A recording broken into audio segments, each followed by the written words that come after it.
Taste the Daily. Chennai உள்ளிட்ட பல்வேறு பகுதிகளில் கடும் பனிப்பொழிவு காரணமாக பொதுமக்களின் இயல்பு வாழ்க்கை பாதிப்படைந்தது.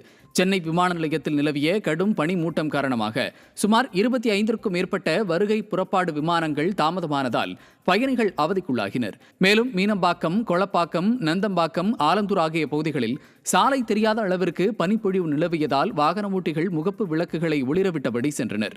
இதேபோல செங்கல்பட்டு, திருவாரூர், கடலூர் ஆகிய மாவட்டங்களிலும் அதிகாலை முதலே கடும் பனிப்பொழிவு ஏற்பட்டு பொதுமக்களின் இயல்பு வாழ்க்கை பாதிக்கப்பட்டது. கிருஷ்ணகிரி மாவட்டம் ஜிங்களூர் கிராமத்தில் நிலவும் கடும் குடிநீர் தட்டுப்பாடால் கிராம பெண்கள் காலி குடங்களுடன் மாவட்ட ஆட்சியர் அலுவலகத்திற்கு மனு அளிக்க வந்ததால் பரபரப்பு ஏற்பட்டது.